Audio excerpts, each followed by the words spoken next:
Welcome to our workshop today. Before we get started, I do want to let everyone know that this session is being recorded.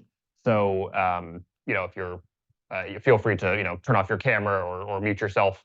But we will be recording the session, and everyone will get access to a copy of the presentation once we're done.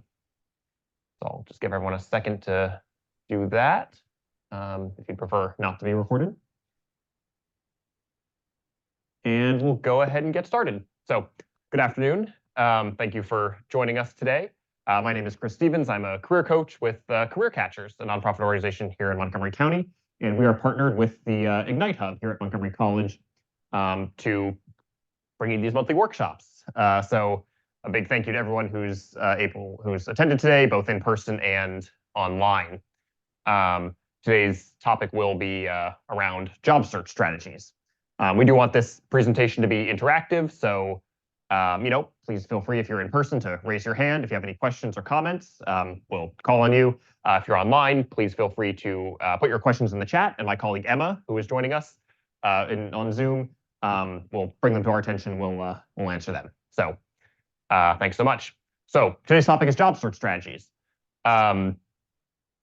Everyone here, whether you're looking for work or has a job but has looked for work in the past, has different strategies that they use for job search. Now, everyone's different, right? We all bring our own unique experiences, skills, educational backgrounds, personal considerations to our job search. So everyone's strategy is going to look a little bit different. But what I want to talk about today is, what are some ways that you can really sort of maximize your job search efforts and sort of be most effective at getting the results that you want. So before we kind of jump in, I do want to open it up to a question to everyone, both here and online. In your experience job searching, whether that's what you're currently doing now or something you've done in the past or are planning to do, what are some strategies that you've used? What are some things that how do you sort of search for jobs?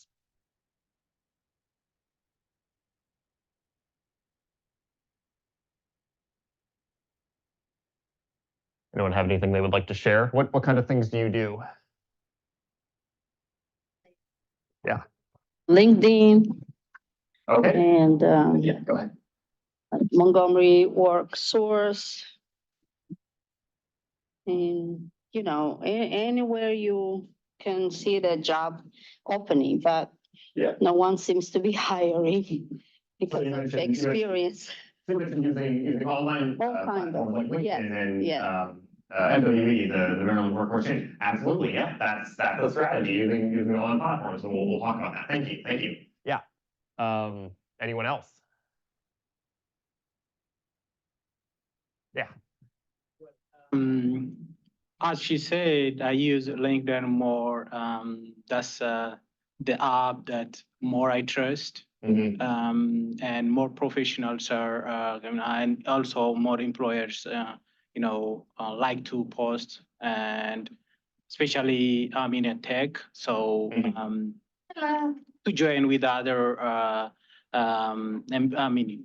folks that are looking for a job, and if somebody's hiring, you can get a connection with them. That's my strategy to find a job. Other than that, I use most of the Montgomery County websites. Whenever something come up, I can see. I like to subscribe those websites. Absolutely. So yeah, using LinkedIn for kind of that networking aspect, and we'll talk about that, as well as some of the more specific job sites you mentioned, like Montgomery County. Yeah, absolutely. Great. Thank you. Anyone else? Okay. Yeah, no, these are all good things, and yeah, I mean, a lot of what we're going to talk about is kind of that online presence. So just briefly, our objectives for today are kind of how to come up with a job search plan, right? Looking for a job is basically a full-time job in and of itself. You do have to dedicate some effort in order for it to be effective, right? You get out of it what you put into it. As we mentioned, some of these online resources like LinkedIn and even MWE, are great sources of information, right? One of the things you want to do is find out information about your chosen field, your industry. because that's going to play a key role in your job search as far as how you kind of present yourself and what skills and things you need to have. We'll talk about sort of the online job searching and sort of how to effectively do that. And as we mentioned with LinkedIn, networking is also a big part of this. While it's great to do online applications and things like that, networking is a whole other opportunity to sort of make those connections and meet people, and that can really help your job search as well. So to start off with, this is sort of a wheel, a list, a wheel, if you will, of the basic things that all job seekers sort of need to have. So, industry knowledge, that's in no particular order, but right at the top there is industry knowledge. You're going to be most effective at your job search if you kind of know which industry you're looking into, right? What are the requirements for being successful in that industry? Do you need some kind of higher education? Are there certain skills that you need? What is the typical work environment like? All of these types of things are key to helping you sort of put your best self forward as you as you're going about your job search. And we'll get into sort of each one of these a little bit more in depth, but just an overview for now. Credentials, no matter what field you're going into, there's always the chance to sort of upskill, right? To build your skills that are going to make you more attractive to recruiters, or if you're currently working looking to advance, right, help you sort of move up that career ladder. Credentials don't just have to be a college degree or anything like that. There's a lot of shorter term certifications. We are at the Ignite Hub today, so talking about IT. If to use IT as an example, something like the CompTIA A+ certifications, Network Plus, things like that, that can go a long way in, again, helping you sort of build up your professional profile. Resumes and cover letters, that sort of goes without saying that's a very important part of the job search process. How are recruiters and companies going to know who you are if you don't submit a resume or a cover letter? No matter where you're applying, you're going to have to do that. It's pretty much a guarantee. So, it's worth making sure that your resume and cover letter look good and sort of give you the best possible chance to get noticed and stand out from some of the other applicants. Interviewing, that does come a little bit later in the job search process. A lot of times, a lot of times we think we submit the resume, and then you get the interview. But you want to start preparing for interviews now. Practicing the common interview questions and really, making sure that you're delivering confident answers can start right now. A lot of times it's easier to begin practicing for these questions rather than, getting a call for an interview and having only maybe a couple days to practice, right? So this is something that's sort of ongoing. Networking, we talked about, job seekers, again, in addition to the resumes and all that kind of good stuff, you need a network. And the good news is that everyone's got one. I guarantee you, everyone, in person, online, we all have a network. Even if it doesn't feel like it, that's not true. There's always people you can kind of go to, and we'll get into that. And last is the elevator pitch or elevator speech, and this kind of ties into the interviewing a little bit, but it's not all just submitting a resume online. At some point you are going to get the chance to talk face to face with someone, whether that's a recruiter or a representative from a company, or even someone who can sort of give you a connection to one of those people. And at that point, you need to be able to sort of present who you are and why you'd be an asset sort of very confidently and effectively. So that's where the elevator speech comes in. So a lot of information, but we're going to kind of go through each one of these today in the presentation. So we're going to start with the sort of making a career plan, right? And that kind of ties in with all of this. But when you're when starting your job search, you can't really build a strategy or an effective strategy without knowing where you want to go, right? So starting your job search, you need a plan, and that plan starts with what is your ultimate goal, where do you want to end up? It could be in a year, it could be in 5 years, it could be in 10 years. That's fine. You're gonna work on that. But where do you sort of ultimately want to end up? And if it helps, you can even think about it like this. If money or training or what have you was no object, what's something that you would want to be doing and could see yourself doing for the long term? That's a good sort of question to start with.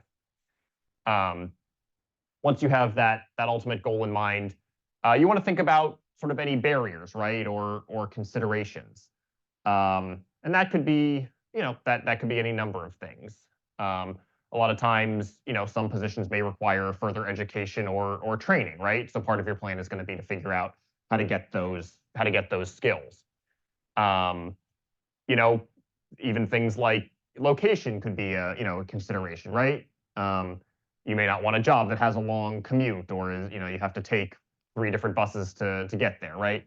Um, so how do you kind of work with some of those barriers? Scheduling is another consideration, right? For anyone who has kids, it's so important to be able to schedule around childcare and things like that.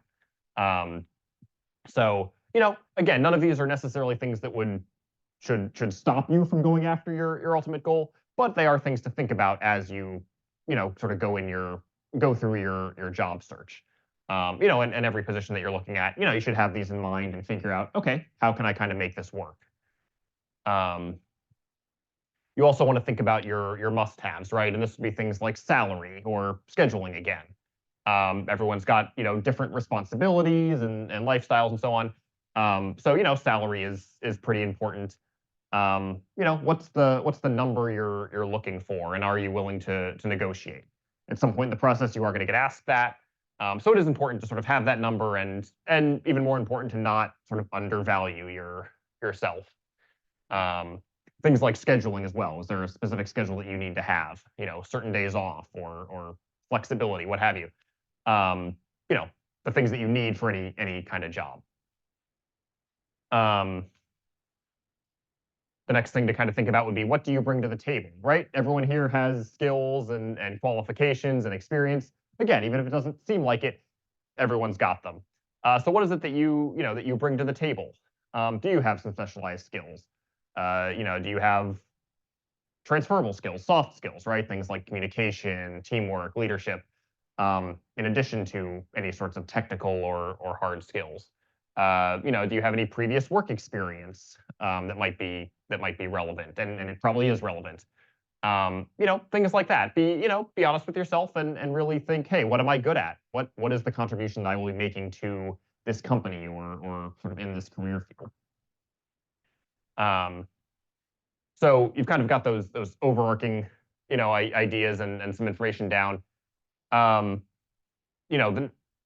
next up, in order for this to be a plan, well, there's a saying that what is it? It's a goal without a plan is just a dream, right? So you want to take your ultimate goal from being a dream to make it to a change it from a dream to a goal, and to do that you need a plan. So what are you going to do every week or every day to achieve that goal? It's important to sort of set up a routine and figure out what steps you can take, again, every week, every day to work toward that ultimate goal. Doesn't have to be big stuff. It can be a lot of smaller steps. But how are you sort of moving towards that ultimate goal? And you can divide your effort, and sort of how do you divide your efforts? And you can do that in a few ways. With the job search strategies, I would argue it's often good to sort of focus on a few different things, right? So you can spend a little bit of time updating your resume and tailoring it for certain job descriptions. You could be writing and editing cover letters. Some of this, even if it's not directly related to job search, part of your strategy might be, taking some classes or upskilling, right? These are all things you can devote your time to. Submitting, online applications, filling those out, they can take some time. And networking. So how do you divide your efforts into each of these? And you can vary it up, right? It can get sort of monotonous or boring or discouraging, to kind of be doing the same thing every day, especially if you feel like you're not hearing back from a lot of places and things like that. So, there's any number of ways you can sort of divide your efforts. And finally, you want to just make sure, this kind of goes with the industry research, but identify what kind of roles and companies you're looking for, and what the requirements for each of those are. Comments or questions on kind of the job search plan? All right. And just a quick aside here, this is part of this is sort of the part of the makeup plan, but when we're sort of engaging in the job search, there's all sorts of phrases and things kind of going around. And so, we're talking about types of employment here. You might be looking for full-time work or part-time work, right? But it's not just that. There's also contractual, there's as-needed positions. And even, aside from that, you can sort of look at opportunities for apprenticeships or internships, right? Where you can get on-the-job training. That can be just as much a part of your plan as regular employment. It can be a good way to gain experience. And especially sort of post-COVID, the types of employment, it's not all in person anymore, right? There's remote opportunities or hybrid opportunities. So really kind of, getting a sense of what these different types of employment means and kind of which ones will fit best for you, is definitely part of the plan. I can kind of go through some of these if anyone has any specific questions. Otherwise, I'll kind of move on. I do want to highlight sort of the hybrid piece, though. Hybrid, I think, is sort of becoming increasingly common. That's where, you might work a couple days a week in an office and then have some time teleworking from home. And I think that's becoming more common than just sort of full-time remote positions. So just to highlight that. All right. So industry knowledge, the first one. You have to know your industry, right? And the first sort of basic question is your industry growing or declining, right? Or staying level, staying the same. There are many industries that are growing and always have lots of opportunities. Things like IT or healthcare, right? Doesn't mean that those are the only industries you should be pursuing, but there are some that are always growing and having a lot of opportunities. Some industries. So if you're looking for a job in an industry that's growing, great. It may be a little bit easier, but you still need to be qualified, right, and meet the qualifications.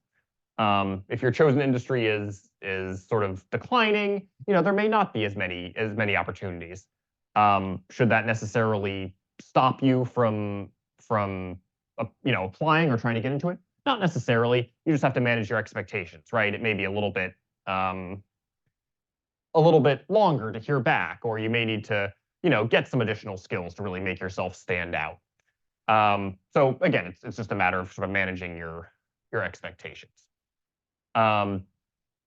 It's important to know about the salary potential. We talked about that, and there are definitely some resources.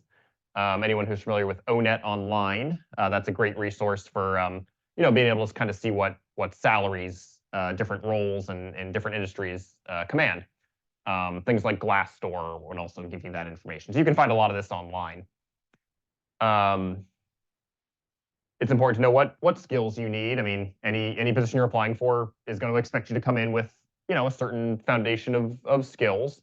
To use our IT example, if you're looking for sort of a help desk role, IT support role, you're going to want to have skills in troubleshooting, networking, even customer service, right? You're interacting with a lot of people who may not be as tech savvy, right? And you got to help them. Communication skills are important. So it's not just the technical skills, it's also some of these soft skills as well. But you want to have a good idea of what skills you need in order to be qualified for these positions, so that you can best highlight them in your application materials and in your in your networking efforts. You also want an idea of kind of what kind of work is performed. Is the work environment is it in an office, or are you going to be traveling around a lot? Is it very sort of detail oriented work? What kind of schedule might you have? And again, a lot of this you can kind of find out from the job descriptions or again, resources like MWE, the Maryland Workforce Exchange, or ONET. So, the idea here is know what kind of work is performed and basically ask yourself if you can see yourself doing this for the long term. And a hint here, it's often it's a good sort of practice to look at sort of job roles versus job titles. So for instance, let's go back to that help desk example. Someone who, let's say, gets on Indeed and searches for help desk jobs, they're gonna get some results. But that may not be sort of complete, right? Help desk, help desk technician is just a job title. But there's so many other titles that you could find that sort of do the same thing. IT support professional, what is it? Desktop technician, mobile application support technician. The list goes on and on. There's often many different titles for what's basically one role, right? And so if you're sort of looking at just a specific title, you might be missing out on some opportunities, that you wouldn't otherwise get. So, it's important to kind of look at what the job expects you to do and not just sort of what the title does. Does that make sense to everyone? So basically read the job descriptions pretty carefully because you may be qualified for more opportunities than you think you are.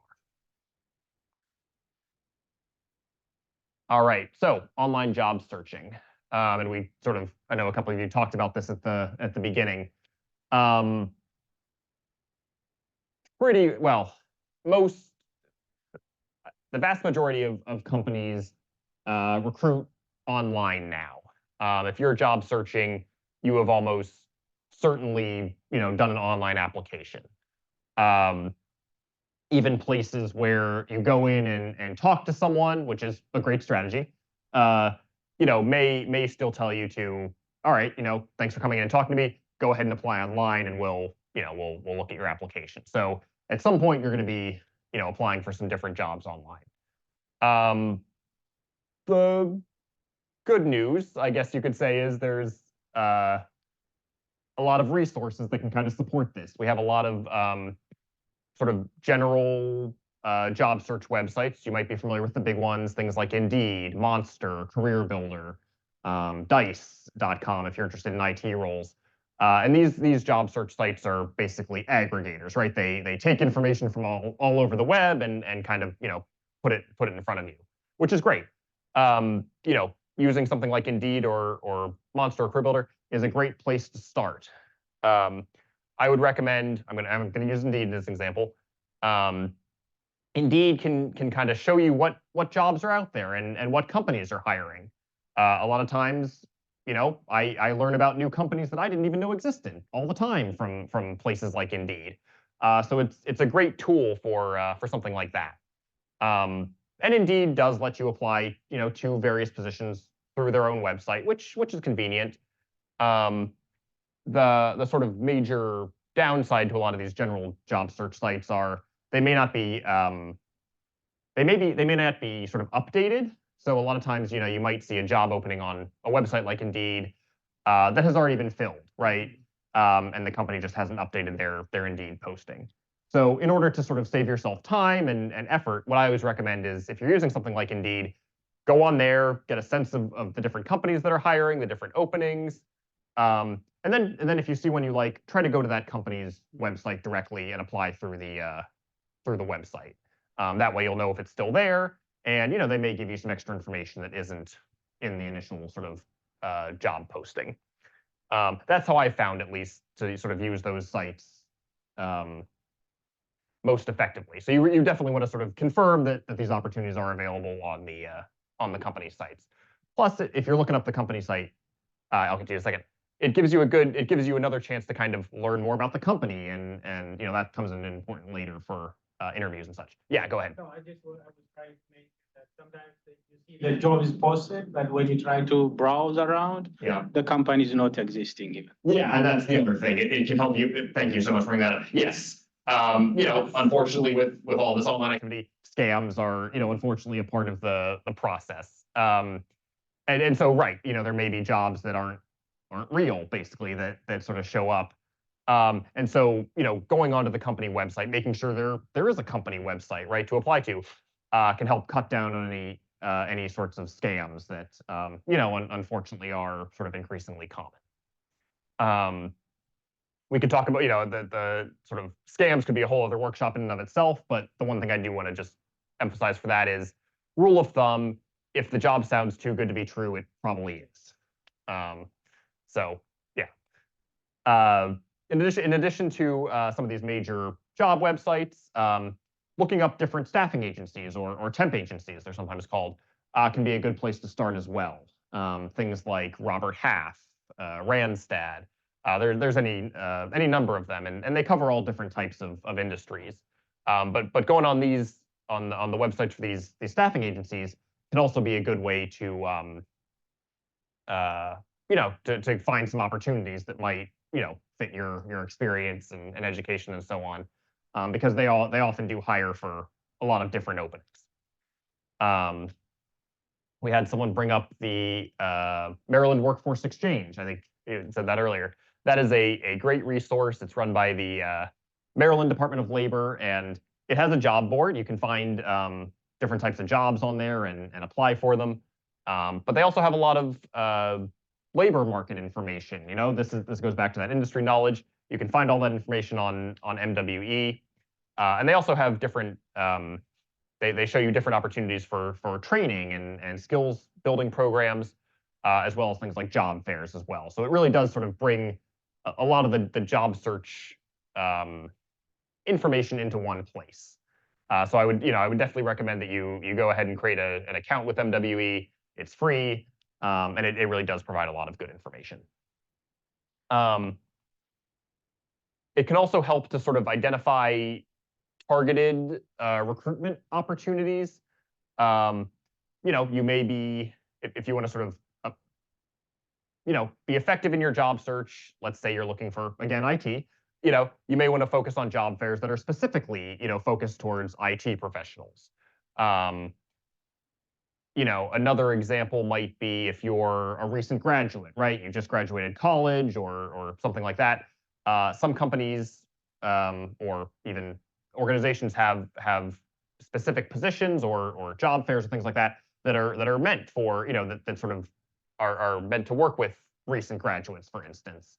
And they're often targeted recruitments for like individuals with disabilities or veterans. So if you fall into any of these types of categories, there are probably some resources out there that you can take advantage of in addition to some of this other stuff as well. So those are by no means the only categories, but those are just some examples. So look out for sort of specific programs that you might qualify for.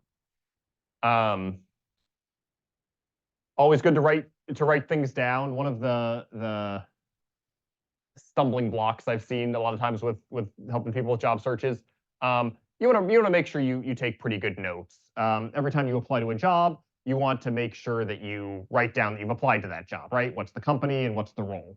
The more information, the better. But a lot of times, especially if we can submit our resume online, you can send out 50 applications in a week, and that's great. But when one of them calls you back, you don't want to be scrambling to figure out, oh wait, who is this? Which role was it? That doesn't make a great first impression. So you want to make sure you have all the information written down, and it's important to keep your resume updated as well. You want to be sort of to have your most current resume available at all times, just because you never know when the right opportunity will come up and you have to submit something very quickly, or maybe you're meeting with someone and they want to have a copy of your resume. You want to make sure that you can provide that immediately rather than taking the time to go back and update it and try to remember. So couple tips as well. And the last point here, sort of quality versus quantity. Again, with the online job sites and things, it's never been easier to just apply to a whole lot of jobs. And the thing is, a lot of people are doing just that. And that, it's not necessarily a bad thing, but I would recommend, I think sort of presenting a good quality, one good quality application that really sort of highlights your skills and experience and is tailored to the job description, is probably better than 2 or 3 applications where, you just submitted a resume and, it's not, it's not really tailored. You may not be the best fit. You're more likely to get sort of your job search is likely to be more effective if you sort of focus, if you sort of work on tailoring your resumes and submit sort of good applications to the, to companies or organizations that you're interested in versus just kind of, sending out a bunch of different ones and kind of seeing what sticks, right? So I would say a few better applications are better than a lot of sort of lower quality ones. Does that make sense to everyone? Okay, any comments or questions so far? All right. So networking. Again, I know someone had mentioned, a lot of times it can be a bit discouraging to, send out a lot of online applications because, unfortunately, a lot of recruiters and companies are, getting hundreds of applications for each opening. So it may take them a while to respond to you, or, in some cases, they may not respond. So, in addition to doing those online applications, you want to have some other strategies, right? You want to supplement that with some other, some other things, actions as well. And that's where networking comes in.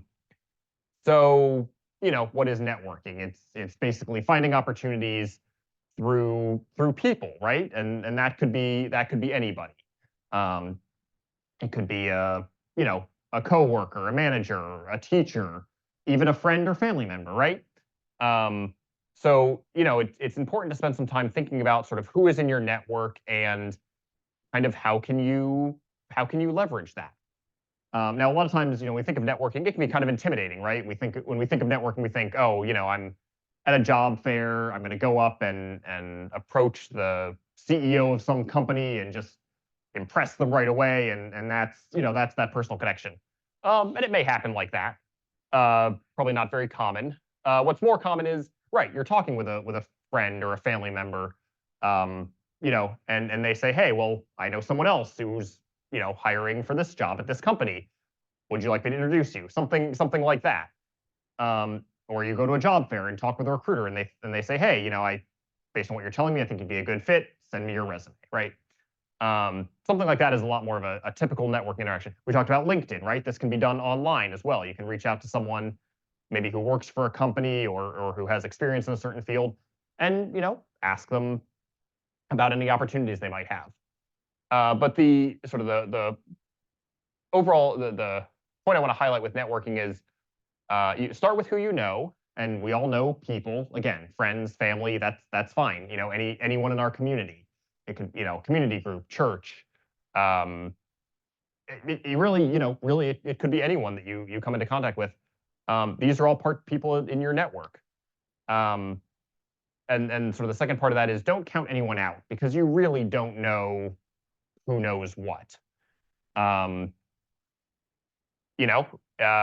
You could be, a lot of times we may assume that, oh, just because this person isn't working in the field that that I want to work in, or they don't have sort of the job title that I want, they probably can't really help me. And that may not be true. Again, everybody, just like you have a network, so does everybody else. And what you want to do is try to leverage all of those networks. If I wanted a job, here at Montgomery College, frankly, someone, let's say as a I don't know, a admin role or something, I could speak with someone on the cleaning staff, and they would probably be able to give me some good information about the process, right? So don't count anyone out. And again, you never know who's friends with who.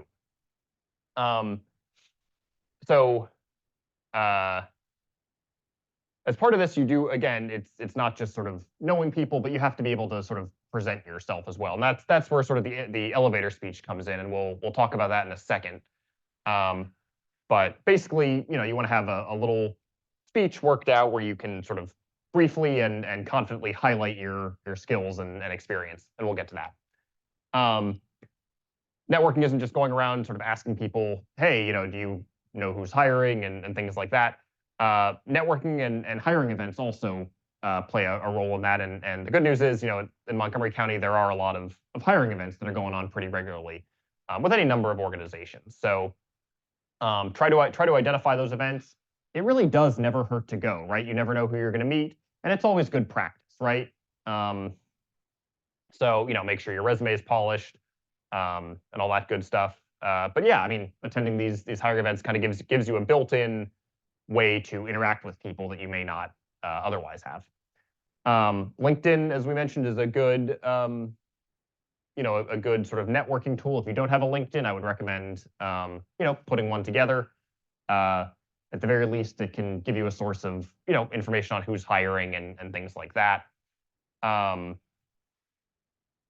Social media, you can also use for networking depending on the field. The key though is, if you are sort of doing this online networking, make sure you have a good handle on your online presence. Make sure you're out there presenting yourself professionally, because a lot of times that's the first place that companies look, right? Hey, this person seems interesting. They seem qualified. I'm going to take a look at their social media and kind of see, see how they present themselves. And that can, and that can make either a very good or a very bad impression. I've kind of seen it go both ways. So, think about what when you're on social media, kind of think, hey, imagine that any sort of potential employer could be seeing this and ask yourself, hey, is this something that I want them to be seeing? If not, make sure you take it down, or make sure your privacy settings are in place so they don't see that. But yeah, basically just be aware of your online presence, and make sure it's professional, right? Volunteering is another great way to expand your network, and a lot of places are eager for volunteers. It absolutely can lead to a job. I can attest to that. I started as a volunteer. So it's a great way to sort of meet people and maybe get a little bit of hands-on experience. But even if you don't have the opportunity to volunteer sort of directly for a company or in a role in your chosen field, it's still a good idea, because again, you never know who you're gonna meet at that volunteer site. The person right next to you could be working for a company that you're interested in, or know someone over there. So plus you're getting experience in something regardless. So I always recommend looking at volunteer opportunities as well. The last point on here is informational interviews, and these aren't sort of job interviews. This is basically you approach someone and basically just ask for their perspective, right? If I'm interested in working at a tech company, I might find someone who works at that same company and just ask to meet up with them for coffee and asking about their role, asking about the company. In this case, you're not necessarily angling for a job or necessarily getting them to refer you, although it can happen. This is more information for you, right? So you get a better sense of what the company's looking for and kind of what you would need to be successful. And kind of without that pressure of, oh, can you get me a job? A lot of people are more than happy to kind of share their experience. So it's never a bad idea to kind of build your network that way. Comments, questions on that? I know this is a lot of information. All right. We'll go over the elevator speech briefly. And again, this is all about sort of presenting yourself confidently. So the scenario is, imagine you're on an elevator, right, with a recruiter or CEO or someone like that for your dream company, and they're going up 3 floors. So you've got the time it takes from when they get on to when they get off, to basically make an impression, right? And get them interested in you. So what do you say? And it's harder than you think. That can be pretty intimidating. Now, are you likely to meet someone on an elevator? Maybe not. But where you would use this speech would be when talking to a recruiter or at a networking event, something like that. Anyway, you've basically got 30 seconds to a minute. You don't need to go into exhaustive detail. And basically the goal here is to highlight your skills and experience, right? You want someone to walk away, after the minute thinking, hey, I sort of know who this person is and I sort of see what they can bring to the table. I'd like to follow up with them, right? That's the main sort of goal of this. So as long as you can do that, kind of describe your skills and experience and education in about 30 seconds to a minute, that's the elevator speech. You don't have to sort of go exhaustively through everything. Make sure it's relevant, right? What are the points of your skills and experience that you want to make sure someone walks away with? What do you want to highlight? You also, and again, depending on sort of the environment, this is also a chance for you to kind of show what you know about a company, right? So if you know you're going to meet with a specific person, you can work that into your elevator speech too. Hey, I'm familiar with the projects that your company is doing, and I think that I'd love to be a part of that. Or even, here's where I think something could be improved, or show that you're interested, in a particular company. And make sure you provide your contact information. Having business cards is a good practice for anyone. That's a great way to get your contact information out there. But make sure, if you can, basically follow up your elevator speech with your contact information, because that's how they're going to follow up with you. You're not likely to get a job on the spot, but if they're interested in you, they'll reach out, or you can reach out to them. So those are kind of the highlights there of an elevator speech. We'll go over resumes and cover letters briefly. Again, this is a whole other workshop, but basically, in order to make your resume look good, because oftentimes this is the first impression that someone's going to make. Again, make sure your resume reflects your relevant skills, your education, and your relevant experience. And you can, plenty of resources online. You can look up sort of sample resumes online for, that are sort of tailored for different fields. And you want to make sure your resume is tailored as much as possible to the jobs you're applying for. If there are required skills and things like that in a job description, try to make sure that those are reflected on your resume as best you can. Obviously, don't lie and pretend you have, skills or experience that you don't have. But whatever you do have that's relevant, make sure that's on there. Same with cover letters. Tailor them for each job. The cover letter is an opportunity to provide a little more information that might come across in your resume. For instance, in your resume, you're not really going to have the chance to talk about why you're passionate about a specific role or company, for instance. In a cover letter, you can do that. The resumes have very sort of, I don't want to say strict exactly, but sort of specific formatting, right? Bullet points. Again, that may not sort of convey the full, depth of your experience. So a cover letter is a place to do that. The other sort of materials, I guess you would want, you want to, when interviewing or having met someone, through networking, make sure you follow up with them. That part's pretty important. Even after applying for a job online, if you can, try to follow up. Some places it may be harder to do that than others, but where possible, a follow-up phone call or email is always good. Email is probably easier. So make sure that you're ready to contact employers before or after an interview. Certainly after an interview, you want to send a thank you note. You can just have a template ready to go. Thank you for taking the time to interview with me today. I love learning more about your company. I think I'd be a great fit because X, Y, and Z. Look forward to hearing from you. Something like that. Doesn't have to be too in-depth, but make sure you have some sort of follow-up message that you're able to send people. And try to do it pretty quickly. Within 24 hours is usually a good rule. The other piece of this you're going to need is references. Depends on the job, but most applications require 3 references. Supervisors or coworkers are usually the best option. Teachers can also be there. Basically, you want people who can sort of best talk about your abilities as they relate to the job. Friends and family are usually not the best people to to be your references, not because they don't think you're great, but because, again, they may not be able to sort of best describe your skills and abilities. Some applications do ask for sort of personal or character references, and in that case, it's fine. But rule of thumb, people who have basically experience with your work ethic and skills are the best references. And you want at least 3 of those. That's usually standard. Comments or questions on that? I know we're kind of simplifying this, but okay, great.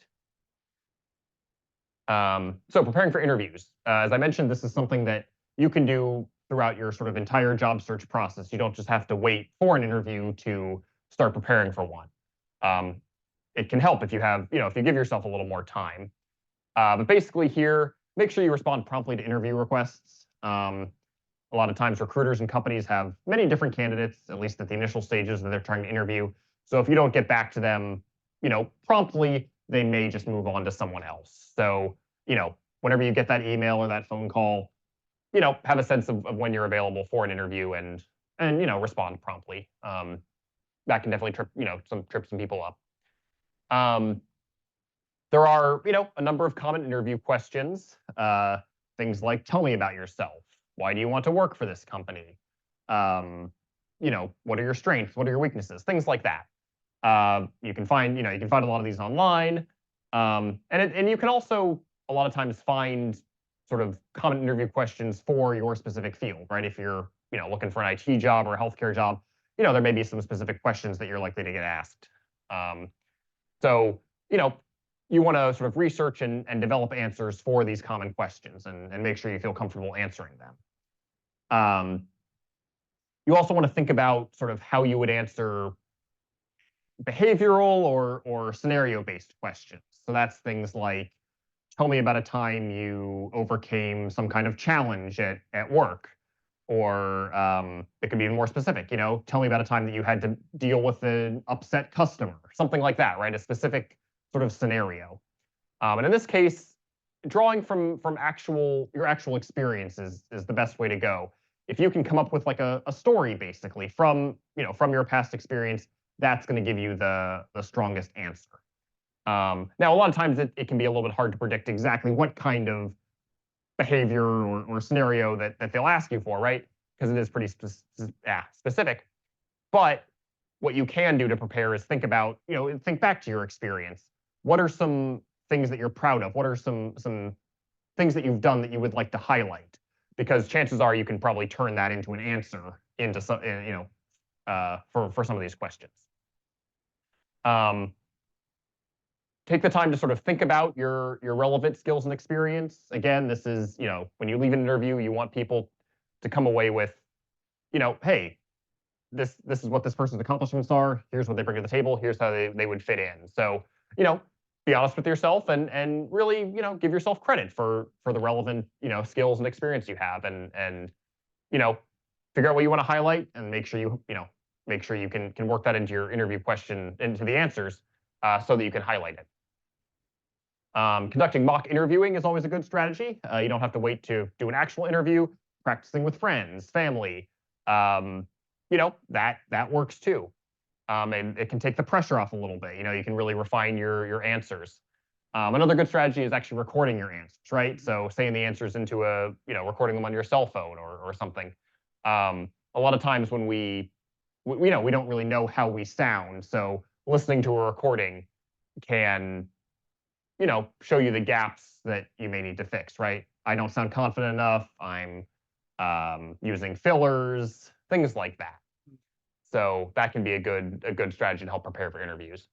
You may sort of be exposed to several different kinds of interviews. It could be over the phone, it could be online over Zoom or something like that, and it can be in person. Just be sure that you're ready for you're ready for all of those.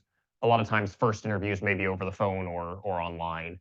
So just make sure that for any ones that aren't in person, make sure you have a good space set up for the interviews, and make sure you resolve any technical issues ahead of time so you don't get interrupted. And again, try to send thank you notes after the interview where possible. A lot of people don't follow up, so if you do, it really does show that extra bit of effort. comments or questions on the interviews? Again, this is just sort of an overview. All right. So credentialing, and in this case, I'm going to call it sort of skills and training. Part of your job search strategy should be looking at where you can sort of upgrade your skills and make yourself a little bit more marketable. So you want to set aside some time to review or learn new skills. That's just as important as sending out job applications. And again, this kind of goes back to the industry knowledge. What skills do you need for your industry, right? It can be basic. It can be a little more advanced. Things like Microsoft Office, for instance, is pretty common among a lot of career fields, and it never hurts to sort of update your knowledge on things like that. There's plenty of free online training platforms out there that you can use. You know, the University of Google is there. You know, even places like YouTube. So, you know, whatever you're kind of looking for, you can probably find it for free online. Now you want to be a little bit careful, you know, make sure it's reputable. But the point is there's any number of resources you can use to upgrade your skills. This can also include things like formal training courses or professional groups. You know, if you're trying to get into the IT field, Montgomery College, for instance, has a number of certification courses that you could take advantage of. So something like that would be a little more formal. Those are excellent options as well. And again, volunteer opportunities here. This can be a great way to gain some skills and training. And a lot of people like working with volunteers and have volunteer opportunities available. So don't discount volunteering as a way to get the skills. And finally, the one part of this that wasn't on that initial wheel, because it kind of goes over everything, is kind of the mindset, right? Part of your job search strategy should really be focused on your mindset. And in some ways, this is kind of the hardest part, right? Job searches can be frustrating. You may not hear back. You may not be, finding the opportunities that you're hoping for.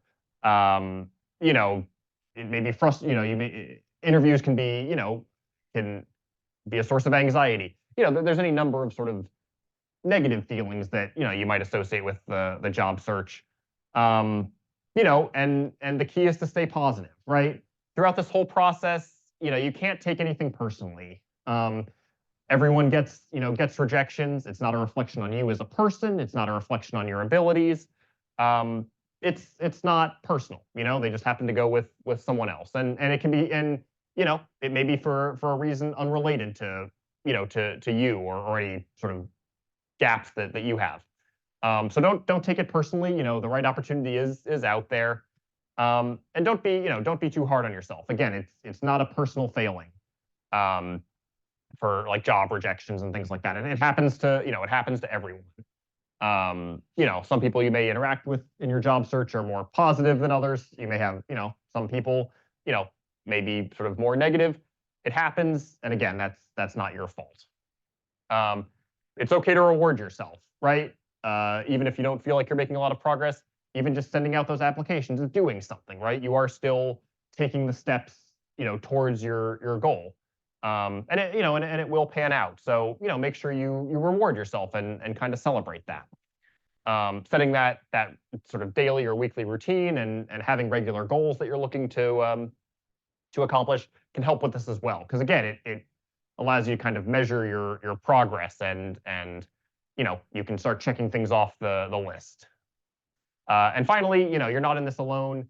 Find support, right? You can talk to people about this. Again, friends and family are a good source of support. Even coming to workshops like this one, right?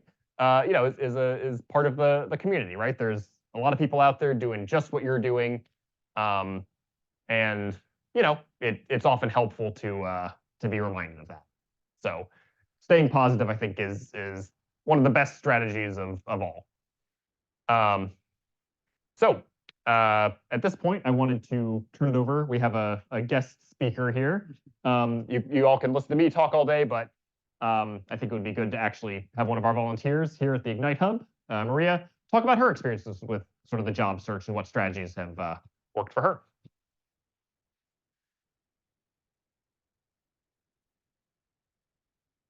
Thank you, Chris. Thank you so much for coming here today, guys. I appreciate that. Thank you, Chris, for inviting me and Eduardo. My name is Maria. I used to attend to Montgomery College years ago, and I went to University of Maryland. I graduated, and I got my master's degree in human resources. And and I'm here today to tell you, guys, that I understand everything that you are going through because I've been there as well. So I have few strategies that work for me, and I hope so that these strategies will help you out. So one of the important things that I want to say is like volunteering is key. I don't know if you guys done that before. I don't know, guys, if you just talk to companies and did some volunteering, but I heard this YouTuber years ago. She said, I got my first job doing volunteering. And I was like, how did she do that? And then she says, because I went volunteering, I met people, did my networking, and that's how I found a job, my first job. And I was like, okay, I don't know how possible is that. I never volunteered before. And the purpose of volunteering is like, you go and you do a job that you like to do without getting paid, right? I know it's hard. I know it's not for everybody. I understand because it was not for me either. So, but I wanted to try. I wanted to just at least volunteer. I know a lot of us have, a little bit of free time. And then if you can volunteer, you might gonna get something out of it. So I did that. And that's how I found a job. Why? Because when I was volunteering, I really like to help people. And I was volunteering during pandemic. I already have a job, but I also wanted to volunteer.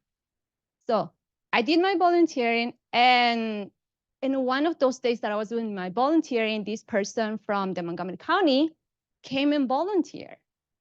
And I was like, I was just helping everybody like my regular volunteering day. And I was networking with everybody. And she apparently was from the Montgomery County. And she asked me, what do you do? I thought she was just a regular person just trying to volunteer. I said, I'm just volunteering, but I'm also looking for opportunities if there is something. She said, I have a job for you. I was like, oh my God. I was not expecting this at all. I'm just coming to volunteer, although I wanted, but I was not going asking people, where do you work or what do you do? And none of this. I was just going to volunteer. So that's how I find out that volunteerism is like so important in this country. And that's one way to find your possible job. I know it's hard for you guys because I know everybody's so busy and you are probably wondering, oh, what kind of volunteer I'm going to do? And there are so many places and companies that appreciate people that volunteer. Mm-hmm. The kind of job I did, the volunteer I did, it was food distribution. Has nothing to do with the person who came over and volunteering and gave me a job, working for another organization, doing something completely different. So if you find any place, any organization, I'm telling you guys, just go there with good, with your willingness of trying to just help the community. That's it. It worked for me. I hope so it's going to work for you. I hope so you guys are going to find this advice from me because I did it. Another thing I want to say is networking is so important. So when you go to job fairs, I want to ask you first of all, how many of you been to a job fair in person, not virtually, in person? Mm-hmm. Anybody? You did. Okay. How did it work for you guys? Did it work? Did you get anything? Not really? I'm still looking. No. Okay. No? Nothing yet. No. Okay. So I've been going to job fairs, conferences, and seminars. And one of the things that I notice is dress a way that you're going to impress somebody in there because you never know who's going to be there. Everywhere I go, no matter what it is, I try to dress up as professional as I can because it's key. I don't have, I didn't have a job at that moment. So I was like, I need to dress up so professional that whoever is in there gonna see me and is gonna probably, get me an interview somewhere. I went to job fairs. I work very hard on my speech because that's my introduction of myself. And everything that Chris told you guys, it did work for me. I did my mock-in interviews before I went to any job fair conferences and seminars. Why is this so important? Because people have 5 seconds and that's it. They just want to know who you are and you have to say so quickly because there is a line of people that want to talk to them as well. And you have to practice your introduction. Dress up the best you can. Another technique I want to tell you guys. Use LinkedIn. In LinkedIn, not only you're gonna be able to tell them, can we connect, please? But also LinkedIn has a QR. I don't know if you ever use a QR in your LinkedIn. So instead of using your business card, a paper card, use your LinkedIn. So what I do everywhere I go, absolutely everywhere. And today I'm gonna ask you the same thing, guys. I'll be like, can we connect, please? Here is my QR. You showed it to them and they are like, wow, where did you get this? I've been doing this, guys, and I'm telling you, break ice. Because as soon as they see it, they are like, where did you get that from? I'm like, it's here. And they start laughing. They're like, well, I didn't know. And I'm like, well, thanks to that, I become friends with these people. So that's another technique. Have your LinkedIn right there and tell them, may I connect with you, please? No matter who they are. Somehow they're gonna open their network. So you're gonna be able to find some people in there that will probably, find you guys and then they wanna hire you. So that's another technique I found. Dress up to impress. QR in your LinkedIn, connect with them. No matter what you do, no matter where you go, may I connect please with you. I did it and it worked, guys. I'm telling you, because I receive also recruiters and LinkedIn. I was like, what is this? I never seen this because everybody is struggling. But I saw it, I saw the emails. I was like, how is this possible? I've been connecting with everybody. My goal is to have at least for this year, 1,000 connections in LinkedIn, which is basic because other people are getting 10K or even more connections because it does work. I'm not gonna give an advice, guys, if it didn't work because it's working. When you go to a job fair, it doesn't matter if the recruiter is probably not for you, but the networking that they have it available, guys, is for you. Your speech, your introduction, 5 seconds, guys, is key. You gotta dress up, present confident, and just tell them about what you're looking for. Especially, you have to say, I'm looking for any opportunities. Because if you go and you said, I'm looking for an engineering job, it's like, okay, although it's good, it's sometimes very hard because they don't know you. Then they don't trust you. So I'm saying this because I have done that. I noticed the reaction of people when I said I'm looking for this job compared to I'm open to any opportunities. And it did work. The face, the way they have the energy, the openness is completely different. So those are some of the strategies that work for me. Hopefully it's gonna work for you guys. When you go to job interviews, when you go to job fairs, please try to dress up the best you can, okay? So let me see if I have something else that I wrote it down and another strategy that will help. Mock-in interviews. Even if you go to the job fair in person, mock-in interviews is key because that person will interview you 5 seconds. I didn't know another thing that usually when you go to job interviews, they have this thing called direct hiring. I didn't know, but it does exist, which is The mocking interviews that you practice probably is your path to your job right there in the job fair. Those 5 seconds, and I didn't know until I went to one of the job fairs, and the person was like, "Did you know about the direct hiring?" I was like, "No, what is that?" He says, "Direct hiring means like I can hire you right now on the spot." I was like, wow, it's so important.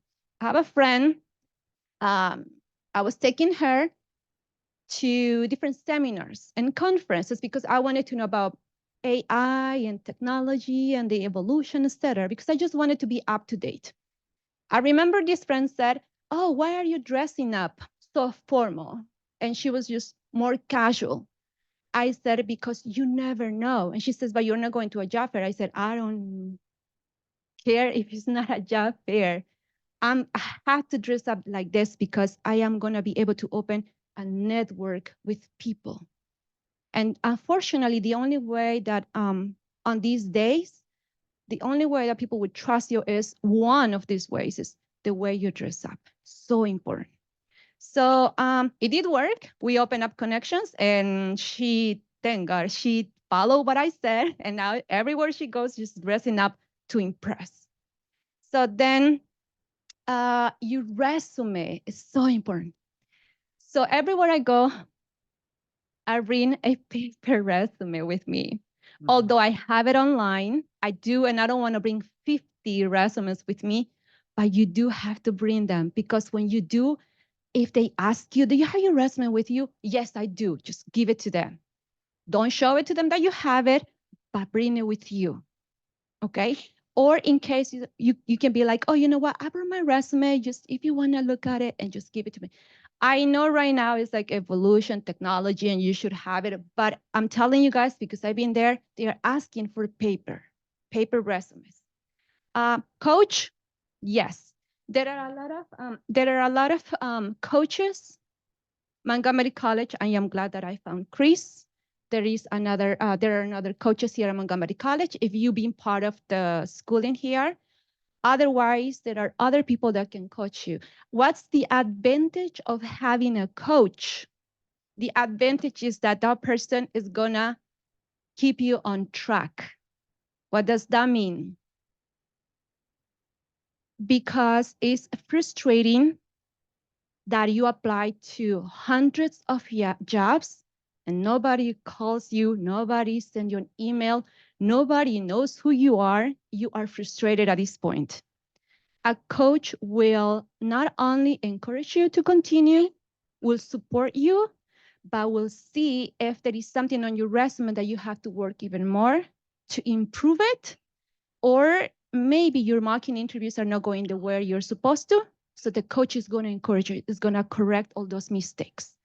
I know, guys, you probably are not like, I never had a coach because I never had that before either until I find out that there are coaches and coaches are for free.